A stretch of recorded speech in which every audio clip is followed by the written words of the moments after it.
Black girl's cry for help in school bathroom leaves dad no choice but to call 911, exposing a shocking truth. A silent storm was building Alyssa Dorson in the hallways of Summerton, where prizes shone and customs ran deep. Once a vivid black student, she now went through her days like a fading shadow. Her father David watched helplessly as his daughter retreated even more into herself until one. He always the issue solver. Everything changed when David discovered Alyssa curled on the school toilet floor, her cries resonating off the chilly tiles. At that instant, the startling truth emerged from behind cover. The injustice his innocent daughter had been subjected to all along. What sinister secret had been hovering in the Summerton High's hallways? What struggles one young black girl had to face in? Pause before we delve into comments below where you're observing or listening from today, and whether you find this startling story. Don't forget to subscribe to the repetitive tapping of David's pen on his legal pad reflected across the unusually silent living room. He reclined in his preferred seat, forehead wrinkled in focus as he examined. It was odd for him to be home this early, but a nagging sensation drove him to leave the office workplace earlier than usual. The sound of a key twisting in the lock caught his attention. The door opened, showing. As he considered her look, his daughter Alyssa, David's heart skipped a beat. Usually vibrant and full of life, crimson and fluffy, was clearly she had been. Although Alyssa, David's voice was soft, there was undercurrent of concern about what transpired at the school today. Alyssa's eyes strayed around the room, not meeting those of her father. "Nothing," Dad said. The words came out too fast, just above a whisper. Too practiced. David felt a knot in his gut. Something was badly wrong. Incorrect. He had always taken great satisfaction in his open relationship with his daughter. Alyssa had never been one to conceal secrets. Her abrupt silence struck him mental alarms. He watched helplessly as Alyssa struggled up. The clang of her bedroom door echoes, her rucksack falling limp on one shoulder. Closing rang through the home, leaving David drowning in concerned ideas. Marie. After the brief exchange, David's wife came out of the kitchen, wiping her hands on a dish towel she had overheard. She saw the concern carved on her husband's face. "What's wrong?" she inquired, settling onto the arm of David's chair. David ran a hand through his hair, a habit he developed under stress. "I'm not sure Alyssa admitted, appears disturbed, but she won't talk to me about it. She's not like to be so closed." Marie's brow wrinkled in contemplation. "Maybe it's simply a conflict with a buddy," she advised, attempting to relax. "Davik. Concern or a poor exam mark, she takes very seriously. Studies." David nodded slowly, but the knot in his gut wouldn't relax. "Possibly," he admitted, "but my instinct tells me." Marie laid a consoling hand on something more. His shoulder let her some distance, suggested, "If it's a serious matter, she will come to us when ready. We have always urged her to be honest with us. Trust goes both ways." David nodded, trying to persuade himself that Marie was right, but he couldn't get rid of the sensation that something important had changed in their family dynamic. The normal love and joy filling their house appeared subdued, overshadowed by the weight of unspoken words. As night descended, Marie's scent, made from scratch, homemade lasagna, smelled like comfort, frequently drawing the family together with excited expectation tonight. But there was an undercurrent of conflict before the most delectable dinner couldn't completely eliminate. David seated at the head of the table, his eyes sometimes wandering to Alyssa's empty chair. When she at last showed there at the doorway, he sensed a small reluctance. Her gaze appeared to evade direct touch with either of her steps. "Parents, excellent timing, sweetie," Marie murmured, her voice purposefully light as she placed the steaming food on the table. "I was almost ready to call you down from." Alyssa sank into her seat, murmuring a polite thank you when her mother handed her a large David exchange. Her mother quickly glacé, with Marie, a silent communication going between them. They had decided upon approach the topic gently to establish a secure environment where Alyssa might open herself if she so want. As they started to eat, David cleared his throat, striving for a laid-back vibe. "So, Alyssa still pushed a piece of paper. How was school today? Anything fascinating happened?" Around the plate, her fork scraped on the ceramic, and it was good. "Lasagna," She answered. Her voice lacked its usual vitality. Simply a normal day. David pressed on, maintaining his tone. Have any interesting initiatives scheduled? I recall you discussing a large-scale historical presentation. Alyssa's fingers stopped for a second, and David felt he saw a flutter of anything in her eyes, but as fast as it showed there, it disappeared. Not truly. She continued, still not meeting his look. Everything's good, Dad. Can we just eat? The tension at the table was sensible. Marie jumped in, trying to guide the discussion to safer waters. She advised, maybe choose some fresh vegetables, make a day. We may go to the farmer market this weekend. Of it. Alyssa shrugged, her shoulders slumped as though attempting to make herself smaller. I'm not sure, maybe the rest of the dinner passed in awkward quiet, broken just by Marie's sporadic attempts at small and cutlery's clinking against plates. Talk David wanted to, his irritation mounting with every minute that passed. Shake Alyssa to insist she tell them what was wrong, but he knew that would only drive her farther away. As Alyssa left the table, vanishing back upstairs, David and Marie cast a helplessly worried glance at something clearly wrong. David said once they were alone, his voice low and worried, I have never seen her like this before. It's like I don't know. Marie started clearing the table, her motions showing her own worry. She sighed, but we cannot compel her to speak if she is not ready. Perhaps it is only a phase that teens experience. David shook his head, doubtful. This seems different, Marie. It's not simply usual teenage moodiness. Something's happened. I could sense they were debating the causes of Alyssa's behavior for the next hour. Possibilities ranging from bullying to boy problems to academic stress, but none of their speculations felt entirely correct. And as they ready for bed that evening, the atmosphere in the dorson left more questions than answers. David and Marie's home was rife with unsaid anxieties and unresolved questions, gripped one another for support from their common love of their daughter and their will to guard her whatever of circumstance. Yet David couldn't get rid of the sensation that they were on the verge of something significant that would try their family in ways they had never considered the possibilities for. Truth, when it at last surfaced, would rock their planet to its very core. Foundations. The following day, David struggled to focus at work. His thoughts kept returning to Alyssa's behavior the previous evening, and he couldn't get rid of the impression that early afternoon, something was obviously amiss. His anxiety had grown to the degree of which he decided to leave the office early, since David's eyes kept flickering to the dashboard clock. Alyssa was driving on. Typically arrive home by 3:30 p.m. Her timeliness makes one proud, yet as he turned into the driveway, about 3:15 p.m., he knew he would be able to be present when she got here. Maybe he would have an opportunity to see her one-on-one before Marie returned from her shift. David curled into his armchair in the living room, reading a book while he waited. The minutes passed.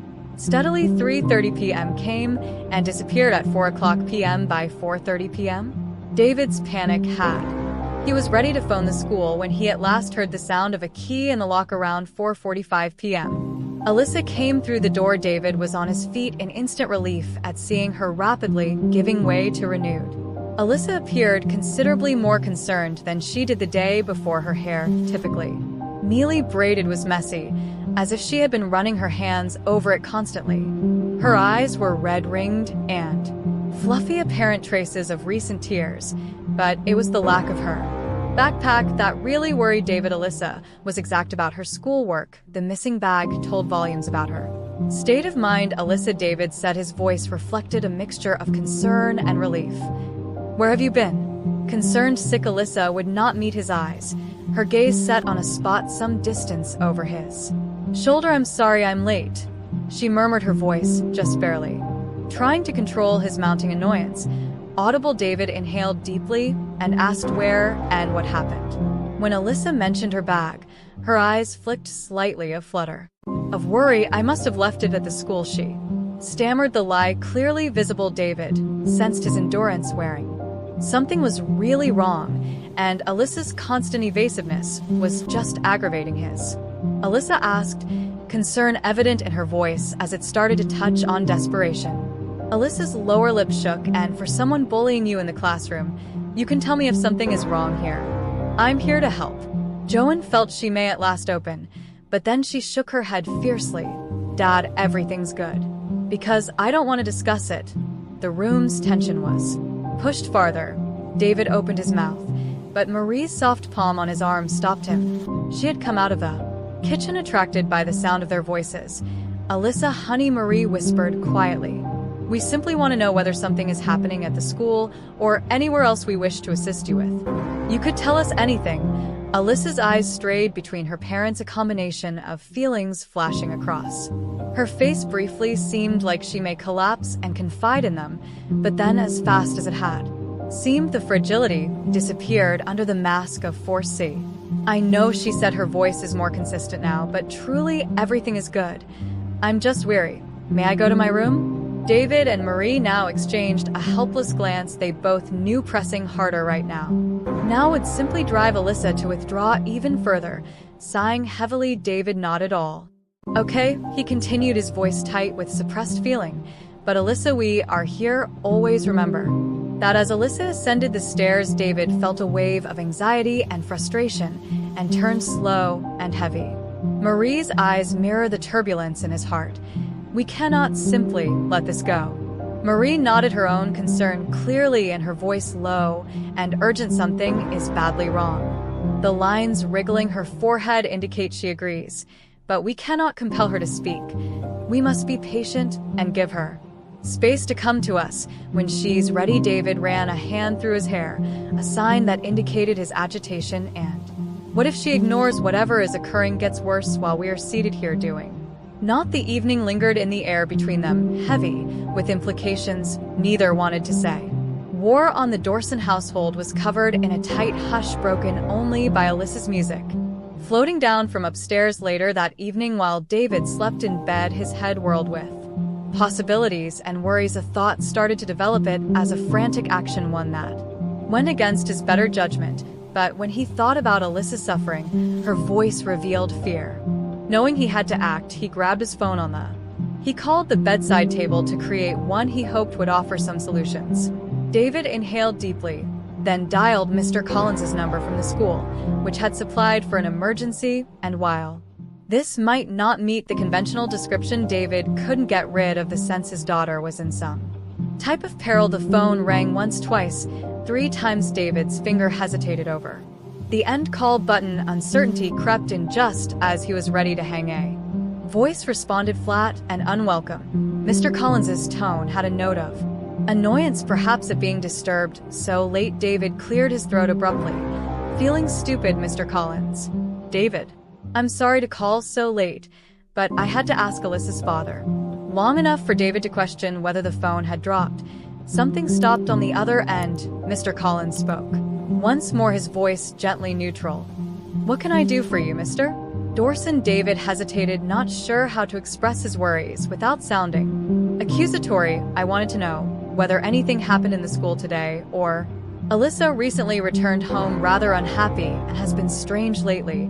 I thought maybe you may have observed anything." The hush that followed seemed to span an eternity. David could hear his own pulse clearly in his ears when Mr. Collins at last answered. His voice was laid back, almost dismissive. "Nothing happened today, Mr. Dorson's. Everything was flawless." Normal. David hoped for an easy answer, but he also felt a mix of relief and annoyance. Misinterpretation that might be resolved, but Mr. Collins's statements did not help to clarify Alyssa's behavior. David pressed, unwilling to let it go.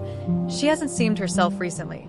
Maybe there possibly be some problems with other pupils, or..." Mr. Collins cut him off, his voice suddenly cold. "Mr. Dorson, late I. Given that I am a teacher rather than a therapist, I do not consider it acceptable to phone me at this hour regarding something like this." The sudden change in tone startled David. He opened his mouth to say he was desperate, but Mr. Collins carried on before he could talk. "I have to go. Good night, Mr. Dawson." The connection went dead. David sat in shocked stillness. The phone still held to his ear. He dropped it, slowly fixated on the dark screen as though it might provide some justification for the strange discourse with Mr.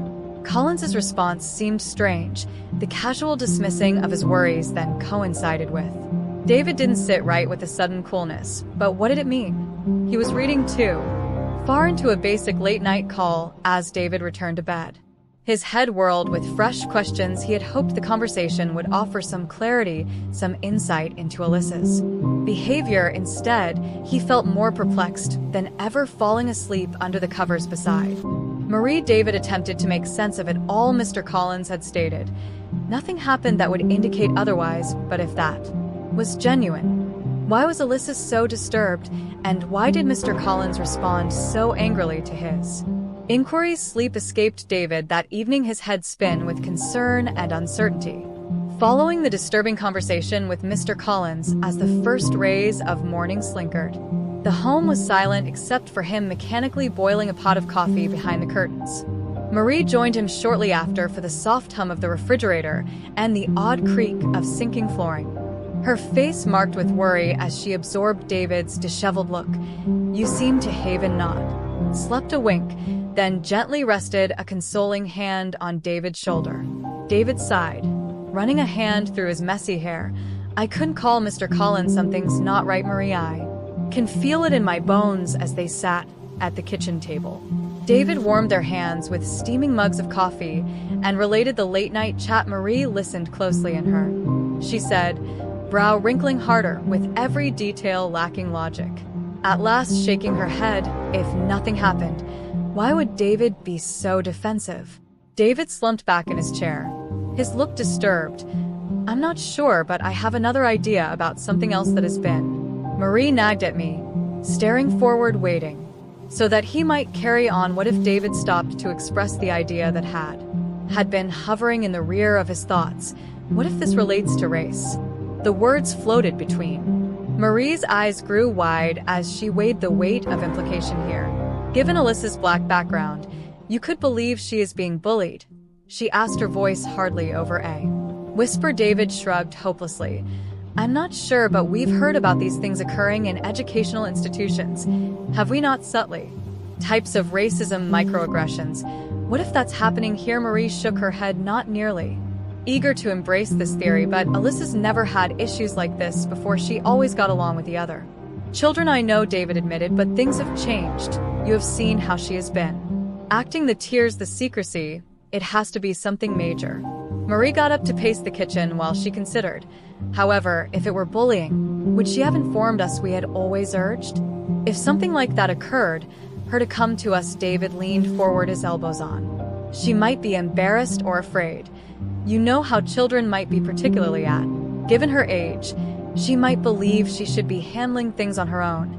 She became silent, each lost in their own concerns, included the worst one to consider. Their daughter might be confronting prejudice at her school. They had always thought Alyssa would avoid such events, at least for a little. "We should talk to her once more," Marie suggested at last. "Her voice is strong, and we must tell her that she can rely on us whatsoever is occurring here." David nodded in agreement, but he couldn't get rid of the impression that the narrative held more than just facts. Seeing the memory of Mr. Collins's icy dismissal on the phone nagged at him, a piece of the puzzle that didn't quite fit. As the day progressed, David and Marie carried out their rituals. Their minds were elsewhere. They cast worrisome looks every time Alyssa disappeared from view. Their concern grew with every passing. That evening, as they cooked dinner together, David and Marie kept softly talking about their choices. They argued about whether to wait and see if Alyssa would show up once more, or face her head-on to go to the university. Leave her on her own. The Dorson home was rife with unsaid worries and unresolved issues. The weight of their questions eclipsed the normal warmth of their family dinners as they sat down to eat. Alyssa, David's shared concern for her, could not get rid of the impression that they were about to experience something significant, something that would test their family in ways they had never dreamed. The truth, when it ultimately came out, would knock their world to its very foundations. But for now, all they could do was be there for Alyssa, ready to encourage her anytime she felt ready to break her silence. The following day dawned brilliant and, unlike the gloomy clouds of concern hovering over the Dorson family, David went through clear morning ritual mechanically, his mind consumed with ideas of Alyssa and the developing mystery around her behavior. When David sat at a crucial conference at his company, David discovered it almost tough to concentrate. His colleagues' Thoughts miles away in a dull buzz as he peered, unseeing, at the presentation on the screen. Voices vanished. High school classroom where his daughter was seated exactly now, and suddenly his pocket startled him back to the present. David's heart leaped into his throat as he saw Alyssa's name on them. She never called during school hours. Something was wrong. Caller ID. Incorrect. Mumbling a hurried apologies, David Albert left the conference room. Once in the corridor, avoiding the astonished glance from his colleagues, he answered the call with tight voice.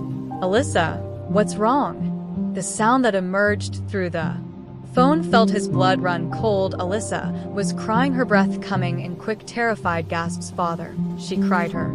I'm in the bathroom. Speech hardly audible. You show. LD come. David had raced 1,000 awful scenes racing through his thoughts. Alyssa, love, calm down, tells me what happened. You. His only response in the background David could hear was hurt. Another SOB of the school bathroom, the odd sound of a far-off locker slamming shut. David remarked earlier that he was headed toward the elevator. Stay. Where you are. Good. I will be there as quick as I can. Since David's hand stopped the call, that was shaking so severely that could hardly press the elevator button to get the ride down to the parking lot seemed like eternity, every second stretching out agonistically as he considered what could have pushed Alyssa to such a condition. Driven to the school, David hardly noticed the other vehicles on the road his entire life, concentrating only on reaching. Running every red light discreetly, he prayed silently to his daughter that no police officer would pick this point to enforce traffic rules as he screamed into the university parking lot. David's head was whirling. What would he discover when he got to Alyssa? Was she afraid? Had something happened involving other kids, or something else? Totally, the recollection of his chat with Mr. Collins came across his brain, the teacher's contemptuous voice, his assurance that everything was good. Had he missed something? They all missed something. Ignoring the shocked glance from the receptionist, he knew where the girls were, so David broke through the school doors. Bathrooms from past school events were from which he constructed a beeline today, his heart thumping in his. Just as he got to the bathroom door, David stopped momentarily. This was the girls' bathroom after all, although the sound of subdued tears from inside stole his will. His Alyssa called out his daughter, needing propriety be damned, pushing forward. Alyssa opened the door. Her wailing got louder from here. The last stall, David walked gently, his footfall resonating in the tiled floor. Alyssa, sweetie, could you open the door there? There was quiet then. A lock pushed back the stall door, creaking open to expose Alyssa curled on the floor with her arms wrapped. David's heart broke at the sight. He crouched down next her. She gathered into his arms securely as she started to cry afresh. It's okay, I murmured, stroking her hair. I'm here now, you're secure. As he held his shaking kid, David's mind racing. What might have happened to lessen Alyssa's great, confident daughter? One thing was certain, he wasn't going to do about this state, and more crucially, what was he going to do about it? Leaving this institution until he had some answers. The time for civility and tolerance had run out. Whatsoever was happening, whatever had wounded his tiny daughter, David was resolved to find out. As Alyssa started to stop crying, David stole himself for what was to come. He felt that the truth would transform everything when it at last surfaced. But he was ready for Alyssa. He would meet anything the girls' restroom might offer. David Dorson knelt on the chilly tile floor, his arms wrapped defensively. Summerton High School had never felt so small. Around Alyssa, still shaking in his arms, the strong fluorescent lights created ugly shadows, pointing out the tear traces on Alyssa's face and the deep lines of concern carved on JK's. Alyssa, David's forehead was softly pulled back to view his daughter's. Alyssa's eyes red-ringed and swollen. Could you maybe explain why you are hiding in here? Glanced around the bathroom as if expecting danger to arise from the shadows, she opened her mouth to say. But no words came out. Instead, a fresh wave of tears flowed down her cheeks. David's heart gripped at the sight. He had never seen his daughter so distressed thus. Broken, it took every ounce of his self-control not to go out of the bathroom and demand answers from every instructor and student in the building. It's okay, he calmed his voice low and quiet. Despite the conflict in his heart, you're secure now. I'm here, and I won't let anything happen to you. Can you tell me "What's going on?" Alyssa drew a shuddering breath, her fingers twisting the hem of her shirt. I can't go back there, Dad," she muttered, her voice horror from crying. "Back where, darling?" David prompted gently, his head rushing with possibilities, each more worrisome than the last. "To class," Alyssa gulped out to her. A shudder rushed down Davik's spine. "Him? Who do you mean?" Alyssa's eyelids pinched tight, as if keeping off a painful memory. "Mr. Collins," she repeated the name, scarcely audible. The pieces began to click into place in Davik thinking. Alyssa's recent behavior, Mr. Collins's peculiar reaction to his phone call. A flash of rage rose in his chest, but he forced it down. Right now, Alyssa wanted him to be calm and helpful. "What about Mr. Collins?" David asked, keeping his voice level. "Has he done something to you?" Alyssa nodded, a slight jerky movement. "He's been," she trailed off, having to find the words. "It's okay," David comforted her. "Take your time, I'm listening." Alyssa took a long breath, seeming to gain power from her father's presence. "He's been treating me strangely," she stated, ultimately making comments about my race, removing me from group events, making me stay late for no reason. David felt as if he'd been punched in the gut. His worries about racial bullying had been true, but he'd never dreamed it would come from a teacher. "How long has this been going on?" he inquired, dreading the answer. "A few weeks," Alyssa admitted, her voice quiet. "At first, I thought maybe I was imagining it, but it kept getting worse." And now her voice broke, fresh tears pouring down her cheeks. "What happened today?" David inquired gently, his arm tightening around her shoulders. Alyssa swallowed hard. "We had a presentation. I was at the board, and I used white chalk to construct a diagram. Mr. Collins," he stated, "the white chalk might be useful for me in other ways too." The whole class laughed. I couldn't remain there anymore." The apparent bigotry of the comment made David's anger boil. He needed to march immediately to the principal office to meet Mr. Collins and demand justice for his daughter, but one look at Alyssa's tear-scarred face reminded him that she needed him here. "Now I'm so sorry you've been going through this alone," David said, his voice heavy with passion, "but you're not alone anymore. We're going to fix this, Alyssa. I promise you." Alyssa gazed up at him, a gleam of hope in her eyes. "How?" David rose up, giving his hand to bring Alyssa to her feet. "First, we're going to get you out of this restroom. Then we're going to have a conversation with the principal. This ends today." As they stepped out of the bathroom, David's arm protectively across Alyssa's shoulders, he felt a combination of feelings: anger at Mr. Collins, remorse for not comprehending sooner what was happening, and commitment to set things right. The hallway was delightfully vacant. As they made their way to the principal's office, David could feel Alyssa tensing with each step, and he offered her shoulder a reassuring squeeze. "It's going to be okay," he whispered. "I'm right here with you." As they neared the principal's office, David steeled himself for the confrontation to come. He realized this was just the beginning of what would likely be a rough and painful journey, but gazing at Alyssa, seeing the relief in her eyes at finally revealing her burden, he realized it was worth it. The principal's office was a dramatic contrast to the emotional turbulence of the toilet scene. Principal Harris, a woman in her mid-50s with graying hair and compassionate eyes, listened in softly as Alyssa, with David's comforting presence beside her, recalled the events of the preceding few weeks. While Alyssa spoke, her voice growing stronger with each syllable, David felt a mix of pride in his daughter's resilience and a deep seething resentment at what she had. When Principal Harris's demeanor grew increasingly somber as the story unfolded, "Alyssa," the principal said gently as the girl had finished speaking, "I want you to know how brave you are for coming forward. What Mr. Collins has done is utterly unacceptable." David, who had been silent during Alyssa's account, finally spoke up. "What's going to be done about this?" he asked, his voice tense with barely restrained fury. Principal Harris held up a hand, her attitude serious. "Mr. Dorson, I assure you, we take these complaints extremely seriously. We have a zero-tolerance policy for any sort of discrimination or harassment. I'm going to ask you both to wait here while I speak with Mr. Collins." Since the principal left the office, David glanced to Alyssa, who seemed both relieved and concerned. "You performed excellent, sweetheart," he murmured softly.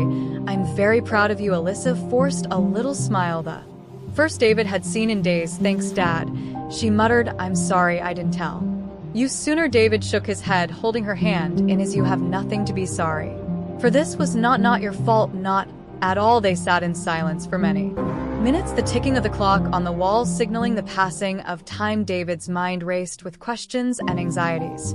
How long had this truly been going on? Were there other students facing similar treatment?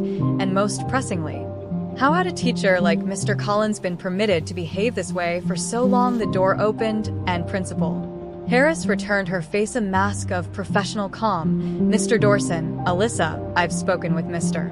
Collins. He's waiting in his classroom. I believe it would be best if we all spoke together. Are you comfortable with that?" Alyssa hesitated, looking to her father for direction. David squeezed her hand reassuringly. "It's up to you, love. If you want to confront him, I'll be right there with you. If you'd prefer not, that's okay too." After a moment's deliberation, Alyssa nodded. "I want to go," she said, her voice tiny but determined. "I want him to know he can't fear me longer." Pride rose in Junk's chest at his daughter's bravery. They followed Principal Harris into the suddenly deserted hallways, the sound of their footfall reverberating eerily as they reached Mr. Collins's classroom. David felt Alyssa tense beside him. He wrapped a comforting arm around her shoulders, silently signaling his support. Principal Harris knocked once before opening the door. Mr. Collins seated at his desk, his stance tight, his face a mask of barely hidden rage. As they entered, his eyes moved between Alyssa and David, a tinge of something, fear, defiance in his stare. "Mr. Collins," Principal Harris began, her tone professional, "but I see Alyssa and her father are here to discuss the incidents she's reported. I believe you owe them an explanation." Mr. Collins's jaw clenched, his eyes narrowing for a second. David believed he might deny everything, but then, to everyone's shock, a smirk grew over the teacher's face. "An explanation?" Mr. Collins scoffed, his voice dripping with disgust. "Fine, here's your explanation. I was just keeping order in my class. Some kids," his eyes flicked to Alyssa, "need should learn their place." The apparent prejudice in his comments hovered in the air like a noxious fog. David felt Alyssa flinch next him, and something inside him snapped. "Their place," he hissed, taking a step nearer. "And what place is that, Mr. Collins?" The teacher sneered. "Didn't waver. This is a good school, Mr. Dorson. We have requirements to maintain some students." Again, his sight lingered on Alyssa, upset those norms by their very presence. David's vision became red. He opened his mouth, ready to release a torrent of wrath, but Alyssa's gentle voice pierced through the tension like a knife. "You're mistaken," she said, her voice cracking but clear. "I belong here just as much as everybody else. My skin color doesn't change that." Mr. Collins's face distorted with rage. "You little..." "That's enough, Principal Harris interjected, her voice stern. "Mr. Collins, you are suspended, effective immediately. Please leave the premises. Soon we'll be in touch regarding additional action." Mr. Collins's face twisted into a snarl, but he made no attempt to depart. Instead, he relaxed back in his chair, a look of smug defiance on his face. "You can't do that," he replied, his voice dripping with scorn. "I have tenure. I know my rights." David felt his wrath approach a boiling pitch, the casual arrogance, the total lack of remorse. It was too much. Before he could stop himself, he was reaching for his phone. "Rights?" David spitting, his fingers speeding over the keys. "Leighton, talk about rights. Let's talk about my daughter's right to an education free from discrimination and harassment. Let's talk about the rights of every student in our school to feel safe and respected." Mr. Collins's haughty grin faltered slightly as he watched David dial a number. "What are you doing?" he shouted, a note of uncertainty seeping into his voice. David met his eyes unflinchingly. "I'm contacting the cops," he said, his voice steadfast and resolute. "What you've done isn't only morally repugnant, Mr. Collins." Slowly, the color drained from Mr. Collins's face as the truth of the situation began to sink in. Principal Harris, who had been observing the discussion with a mixture of shock and approval, nodded firmly. "Mr.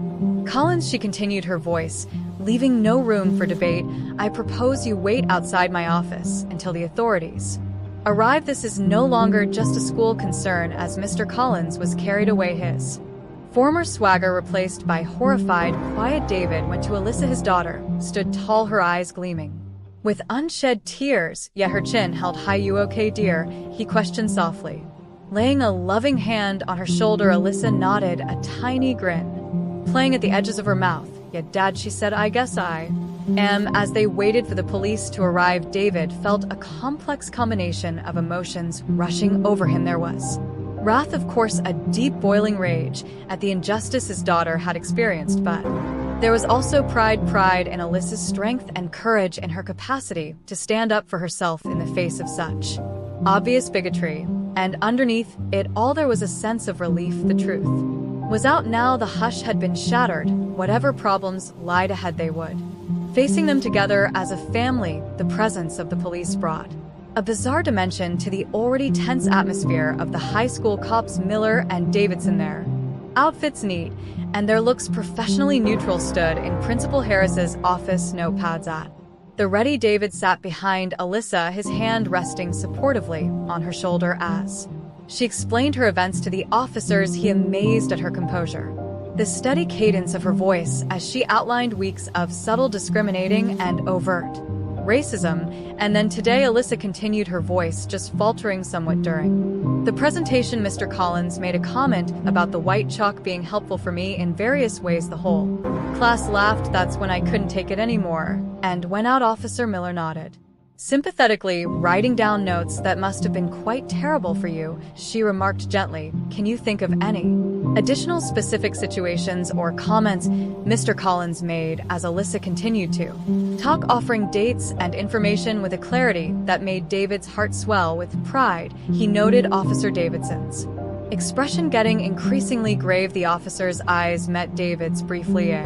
Unspoken awareness of the seriousness of the situation passed between them when Alyssa ended her tale. Officer Miller turned to David. Mr. Dorson, when did you first become aware of this occurrences? David felt a pang of guilt as he said, I suspected something was wrong for the previous few weeks. Alyssa was coming home angry, retreating from activities she typically enjoyed, but I didn't know the full magnitude of what was happening till now. He went on to recount his late-night call to Mr. Collins and the teacher's callous answer. Watching as the police exchanged serious looks, Principal Harris, who had been listening silently, spoke up. I want to assure you both that the school takes these claims very seriously. Mr. Collins has been suspended pending in a full investigating. Officer Davidson nodded, his pen poised over his notepad.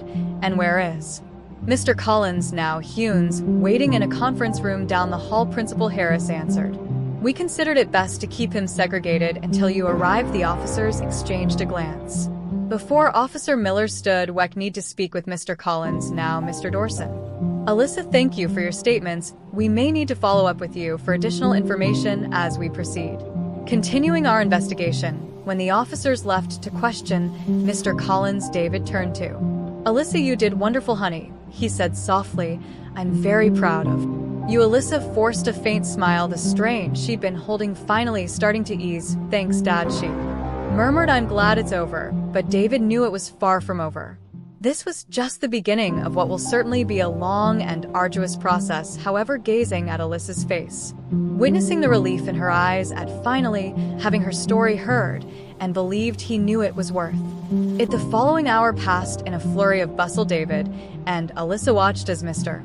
Collins was carried out of the school in handcuffs, his prior confidence replaced by a pale, horrified countenance. Other students, drawn by the noise, gathered in the hallways, murmuring and pointing as reports spread about what had happened. Numerous youngsters approached the principal's office, to David's astonishment and Alyssa's visible relief. They came out as witnesses supporting Alyssa's account of Mr. Collins's behavior. He always singled Alyssa out, one girl stated, her voice shaking slightly. We should have said something sooner. Sorry, Alyssa. Alyssa's eyes welled with tears, but this time they were tears of relief and thankfulness. Thank you, she replied softly. It means a lot to hear that. As the day drew to a close, David and Alyssa found themselves back in Principal Harris's office. The principal looked fatigued, but resolute as she addressed them. I want to thank you both for your courage in coming forward, she said. I guarantee you we will be taking necessary action to resolve this incident and prevent anything like it from happening again. David nodded, his arm around Alyssa's shoulders. We appreciate that, he said, but I hope you understand that we'll be watching closely to ensure such efforts are taken. Principal Harris nodded solemnly. Of course, we welcome your cooperation, Mr. Dorson. This is an opportunity for our School to do better to be better as they drove home both lost in. Reflected about the events of the day and the obstacles that lay ahead, David couldn't help but feel a sense of hope. They had broken the stillness, smashed the walls of fear and isolation that had been forming around Alyssa. Whatever came next, they would confront it as a family stronger and more connected than ever. During the weeks following the confrontation at Summerton High School passed in a frenzy of activities for the dorson family, David, loyal to his commitment, pushed himself fully into the fight for justice, resolved to see Mr. Collins face the consequences of his actions. The family's dining room table became a makeshift war room filled in legal paperwork, press cuttings, and notebooks crammed with scrawled timelines and witness testimonies. David and Marie spent lengthy evenings poring over every detail, trying to make an airtight case. Alyssa, for her part, exhibited a strength and perseverance that consistently astounded her parents. Despite the pain she had undergone, she insisted on being part in every step of the process, her voice growing stronger and more confident with each retelling of her narrative. When news of the incident circulated, other families came forward with their own stories of discrimination at the hands of Mr. Collins. What had began as one family's battle for justice was swift, growing into a movement for reform among the entire school district. The day of the first court hearing came on a clear fall morning. The dorson family gathered on the courthouse steps, a united face facing a sea of reporters and worried community people inside the courtroom. The atmosphere was heated. Mr. Collins sat at the defense table, his previous arrogance replaced by a look of dismal resignation. His lawyer, a sharp-suited woman with a reputation for aggressive defense techniques, eyed the prosecution squad wearily as the ceremonies began. David squeezed Alyssa's hand reassuringly. The prosecutor, a no-nonsense woman named Sarah Lindholm, gave out the case against Mr. Collins in clear, uncompromising words. "Your Honor," she began, her voice echoing out in the hushed courtroom. "The information we will present today will establish a consistent pattern of discriminatory behavior and emotional abuse inflicted by Mr. Collins against Alyssa Dorson and other pupils of race at Summerton High School." Mr. Collins's lawyer tried to establish that her client's actions were only harsh disciplinary measures, not racially motivated, but as witness after witness entered the stand describing episodes of subtle and overt racism, her arguments began to disintegrate. Alyssa's testimony was the turning point as she voiced her voice clear and steadfast. David felt a surge of pride so intense it brought tears to his eyes. This was his daughter standing tall and expressing her truth, refusing to be hushed or scared. "Mr. Collins made me feel like I didn't belong," Alyssa said, her eyes steady as she addressed the court.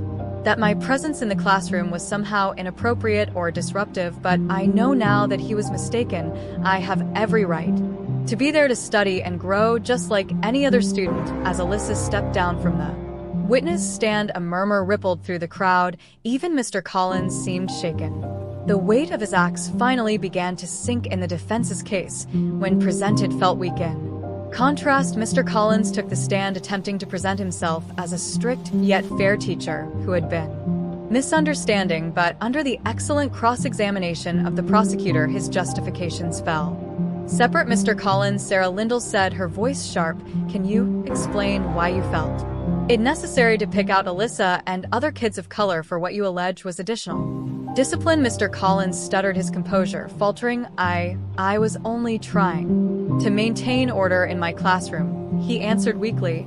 "And did you feel that children of race were intrinsically more disruptive?" The prosecutor pressed. The silence that followed was damning as the trial drew to a close. David felt a mix of tiredness and anticipation. They had presented their case, laid bare the awful facts of what had happened at Summerton High. Now it was up to the judge to decide. The courtroom was crowded on the day of the verdict. David sat with his arm around Alyssa, Marie on her other side. As they waited for the judge to enter, "All raise." the baith yelled out, and a quiet came over the room. The judge, a stern-faced woman with graying hair, took her seat and surveyed the courtroom. "In the instance of Dorson versus Collins," she began, her voice steady and obvious, "this court finds the defendant, Mr. Collins, guilty of emotional abuse and Suddenly, a collective gasp went up from the assembled throng. David felt Alyssa tense behind him, then relax, as if a enormous weight had been lifted from her shoulders. Mr. Collins, the judge.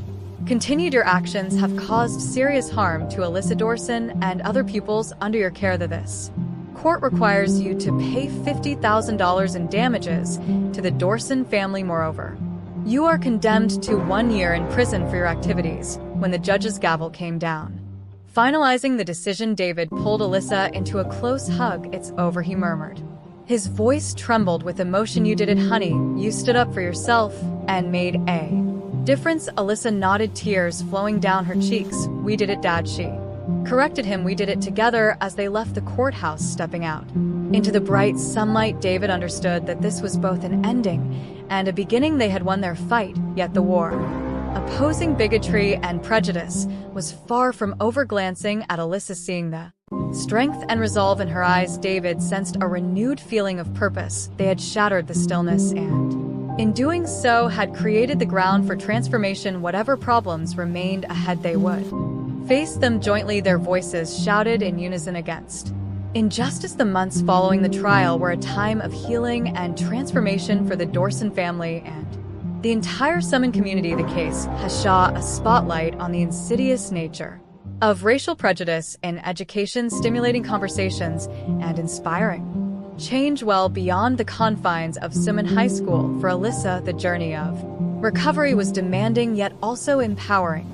There were days when the memories of Mr. Collins's treatment still stung, when the resonance of her classmates' laughter as his racial comments seemed to ring in her ears. But there were also days when triumph realized her own voice's power and might. David Marie put out much effort to help their daughter schedule counseling visits and provide a healthy environment for growth.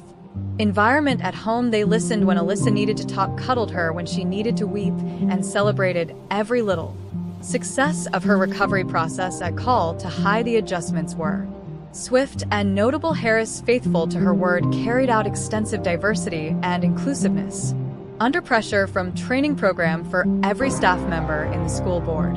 Parents and community advocates embraced fresh rules meant to stop and handle racial discrimination. But maybe the most important shift occurred with Ms. Amelia Carter, the recently hired instructor. Miss Carter, a young, driven lady of race, presented a fresh perspective to replace Mr. Collins' perspective and a strong dedication to inclusive education to Summerton High. Anxiety dominated Alyssa's first day back at school following the trial. David insisted on driving her, wanting to. As they arrived at the school, Alyssa took a long breath and made sure she felt safe and supported. Hands tightly gripped in her lap, lover David asked his. I am ready. Alyssa nodded gently, a resolute look in her eyes. Her voice firm, even with the little tremor in her palms. As David entered the university, saw the changes, right? Once fresh banners on the walls supporting diversity and inclusion of students, and Alyssa was greeted kindly by both teachers, who also offered words of encouragement and respect for her bravery at Alyssa's new classroom. Miss Carter greeted them at the entrance. Miss Carter was instantly comforted by her friendly smile and gentle gaze. Said, reaching out her hand, I'm happy to have you in my class. We have a lot of interesting events scheduled. This. As Alyssa walked into the classroom, David felt a weight lift from his shoulders. The environment was totally unlike what Alyssa had said under Mr. Collins's direction. Children from all backgrounds sat together, participating in dynamic conversations. The walls were covered in varied artwork and inspirational sayings from leaders of. As Alyssa settled in, David observed from several ethnic backgrounds. Her stance softened. A first time in a month, little smile flickering at the corners of her mouth. Turned to go, Miss Carter seized his arm. Mr. Dwan, looking quite at ease in a classroom environment, and said, gently, you should know that your and Alyssa's efforts really count here. We are dedicated to. David nodded, feeling a lump form in him, making sure nothing like that ever occurs again. His throat, thanks. This is quite important. As the weeks went by, David watched.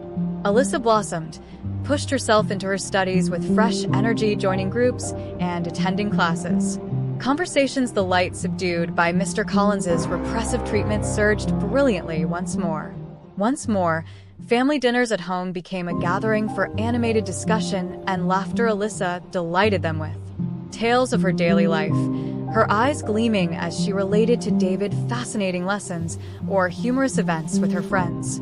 Listened to his daughter's enthusiastic conversation and felt great thanks and hope they had survived a storm together and came out stronger for it the silence that had once threatened. Open communication and unflinching support. Looking at Alyssa, her had replaced the damaged ties. Face abright with eagerness as she spoke her future intentions, David understood they had not only overcome a difficulty, they had created the conditions for long-lasting transformation based on their narrative developed from adversity. Fashioned by bravery and tenacity would still motivate others to voice opinions and challenge injustice. The Dorson family would never be silenced once they found their voice and would never be silent going forward. They carried with them the awareness that although difficult, their experience had opened the path for a more inclusive and fair future for Alyssa, as well as for every one of those who would follow her. Disclaimer: this channel stands against all forms of intolerance, discrimination, racism, and violations of human rights. The stories shared here are original creations, developed to encourage reflection, understanding, and constructive dialogue. All content is produced with a commitment to respecting diversity and honoring human dignity.